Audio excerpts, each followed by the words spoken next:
इसी तरह से दूसरा अमल बुराई से मना ना करना।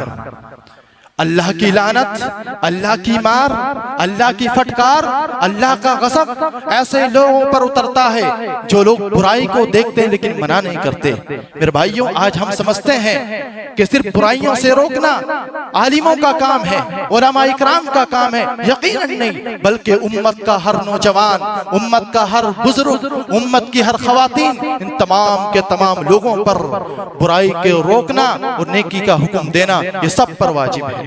दलील क्या है? प्यारे नबी सल्लल्लाहु अलैहि वसल्लम फरमाते हैं, मन रआ मिनकुम मुनकरन, हे लोगों, जब तुम में से कोई किसी बुराई को होते हुए देखे, फल्युगय्यिरहु बियदी, तो उसे चाहिए कि वो अपने हाथ से रोक दे। फ़इल्लम यस्तति, अगर हाथ से नहीं रोक सकता तो फबी लिसानी, तो उस बुराई की तरदीद अपनी जुबान से करे। फ़इल्लम यस्तति, अगर जुबान से भी नहीं रोक सकता, फबी क़ल्बी, तो उस बुराई को अपने दिल के अंदर बुरा समझ ले। मेरे भाइयों, दिलों के अंदर बुरा समझने का मतलब ये है, जो इंसान बेहयाई फैला रहा है, जो इंसान बुराई कर रहा है, उस इंसान से सोशल बायकाट किया जाए, उस इंसान से अपने ताल्लुकात को तोड़ दिया जाए, उस इंसान से बातचीत बंद कर दी जाए, यहाँ तक कि वो बेहया इंसान सुधर ना जाए। आज हम करते हैं? मना करते हैं? नहीं करते हैं। आज हमारे माशरे की हालत देखिए, कितनी बुराइयां फैल रही हैं, इतनी इतनी बड़ी बड़ी बुराइयां फैल रही हैं, हत्ता के नौबत यहाँ तक आ चुकी है कि नौजवान लड़कियां, लड़के मुसलमान हैं, घरों से फरार हो रहे हैं, और माशरे के जिम्मेदार, माशरे के बड़े बड़े लोग खामोश बैठे हैं, कुछ बोल नहीं रहे हैं। मेरे भाइयों, मेरे दोस्तों, यही नहीं बल्कि ये तो माशरे की बात है। आप अपना घर का जायजा ले लीजिए।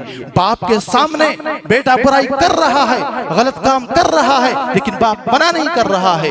माँ के सामने बेटी बुराई कर रही है, फाहिश के काम को फैला रही है, लेकिन माँ मना नहीं कर रही है। इसी तरह बड़ा भाई नौजवान है, उसके सामने उसकी बड़ी बहन जींस पहन करके, नाइटी पहन करके, बेपर्दा होकर के बाहर घूम रही है, लेकिन इस बेगैरत भाई को जरा फर्क नहीं पड़ रहा है। इसकी गैरत को क्या हो गया है कि इसको जरा फर्क नहीं पड़ रहा है।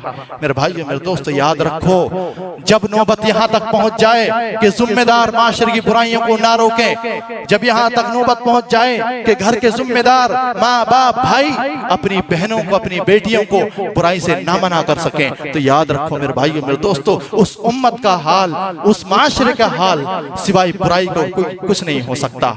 ऐसे लोगों पर अल्लाह रब्बुल आलमीन की लानत बरसती है। सूरह माइदा आप उठाइए, अल्लाह रब्बुल आलमीन फरमाता है, लुइनल्लज़ीना कफ़रू मिन बनी इस्राईल अला लिसानी दाऊद व ईसा इब्न मरियम। क्या अल्लाह रब्बुल आलमीन ने दाऊद अलैहिस्सलाम और ईसा इब्न मरियम अलैहिस्सलाम की जुबानी बनी इस्राइल के उन लोगों पर लानत फरमाई जो लोग उनमें से काफिर हो गए थे। क्यों फरमाई? कानू ला यतहौना अन मुनकरिन फअलू, जब उनमें से कोई इंसान बुराई को अंजाम देता, बेहयाई का काम करता, तो आपस में एक दूसरे को रोकते नहीं थे, मना नहीं करते थे। मेरे भाइयों, मेरे दोस्तों, अल्लाह के गजब से बचना चाहते हो, अल्लाह की लानत से बचना चाहते हो, अल्लाह की मार से बचना चाहते हो, तो इन बुराइयों पर रोक लगाओ। माँ बाप अपने घर की बुराइयों पर रोक लगाए और जिम्मेदार अपने माशरे की बुराइयों पर रोक लगाए। मेरे भाइयों, ये दूसरा अमल है जिस पर अल्लाह की फटकार और लानत पड़ती है कि बुराई को ना रोकना।